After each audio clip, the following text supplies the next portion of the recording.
오늘도 새벽 예배를 드리게 하신 하나님께 감사와 찬송과 영광을 올려드립니다. 우리 다 함께 사도신경으로 신앙 고백하신 후에 찬송가 161장을 부르신 후 누가복음 24장의 말씀을 읽으신 다음 오늘 말씀을 듣겠습니다.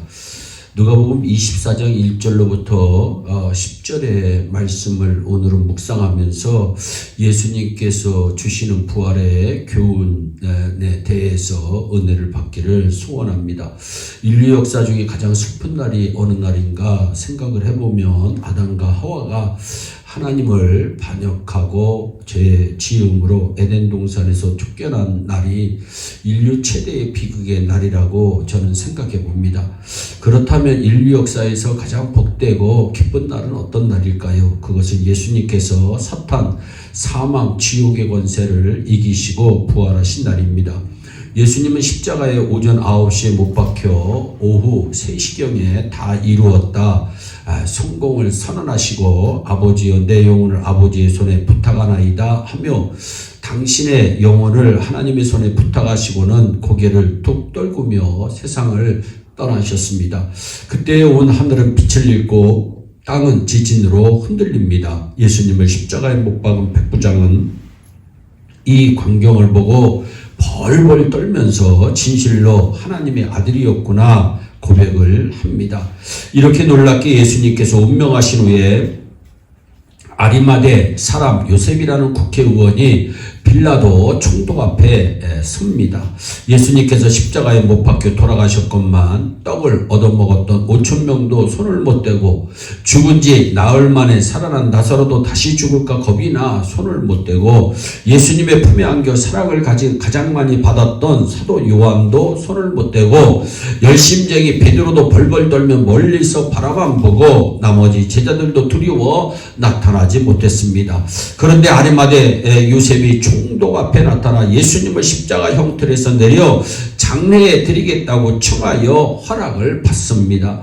그리하여 아리마대 요셉은 니고데모와 함께 예수님의 시신을 몰약과 침량 섞은 것으로 유대인의 장례법대로 그 향품과 함께 세마포로 싸서 큰 돌에 판 자기의 새 무덤에 모셔다가 장례를 지냅니다. 이렇게 장례를 하고 나니까 바리새인과 헤롯 땅 대제사장과 서기관 백성의 장로들이 파수꾼들을 보내어 무덤 문을 큰 돌로 막고는 거기에 철저히 봉인하여 아무도 얼씬하지 못하도록 합니다. 이렇게 봉인한 이유는 제자들이 예수님의 시체를 훔쳐다가 숨겨놓고는 부활했다고 선전하지 못하도록 하기 위해서입니다. 이렇게 봉인을 해놓고는 군인들이 창과 칼을 들고 무덤을 굳게 지키게 했습니다.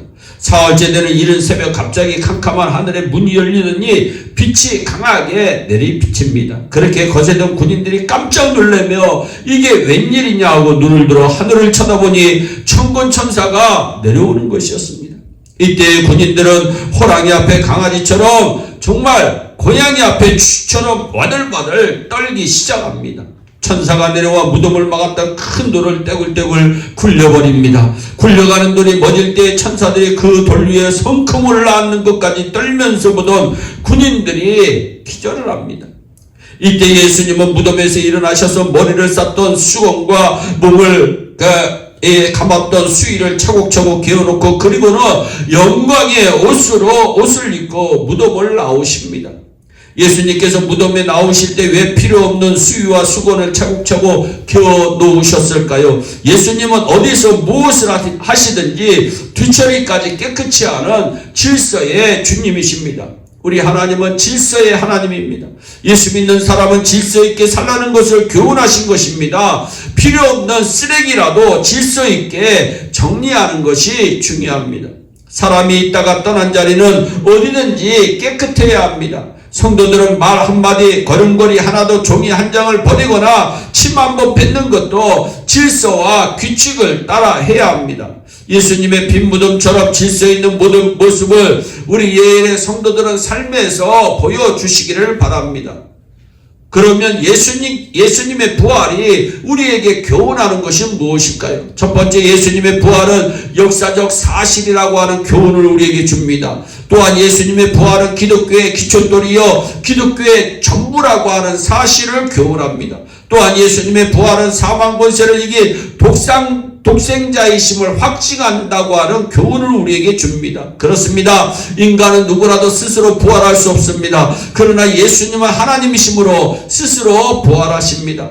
예수님의 부활은 또한 주님의 몸된 교회가 절대로 망하지 않는다고 하는 교훈을 우리에게 주십니다. 세상은 선이 악에 눌려 얼마 동안 고생할 수 있습니다. 그러나 예수님의 부활은 최후의 악을 밟고 이겼다고 하는 선언입니다. 솔직히 인간은 약합니다. 나는 모자랍니다. 지혜도 힘도 모든 것이 모두 모자랍니다. 그러나 부활하신 예수님께서 함께 하시면 지혜와 능력이 충만하여 못할 일이 없는 신자가 될 줄로 믿습니다. 이것이 신자입니다. 나는 약한 줄로 알고 겸손해야 합니다. 그러나 부활하신 예수님은 전능하심으로 그의 명령은 반드시 이루어질 줄 믿고 전진해야 합니다. 우리는 예수님의 부활을 믿습니다. 인간이 못하는 것을 하나님께서는 하십니다. 모세가 홍해를 가른 것이 아닙니다. 여호수아가 여리고를 함락시킨 것이 아닙니다. 하나님께서 홍해를 갈라주셨고 하나님께서 여리고성을 무너뜨려 주셨습니다. 이것을 우리는 기적이라고 표현합니다. 사랑하는 성도 여러분, 내가 할 수 없다고 해서 무엇이든 할 수 없는 줄로 아는 사람은 하나님을 인정하지 못하는 분이십니다. 기독교는 2000년의 역사 과정에서 얼마나 많은 핍박을 받아왔는지 모릅니다. 그러나 날이 갈수록 예수 믿는 사람은 늘어만 가고 절대 줄어들지 않습니다. 날마다 어느 한 부분에 줄어드는 것 같지만 전 세계적으로 보면 계속 예수 믿는 사람은 주님 오시는 그날까지 늘어나가고 있습니다.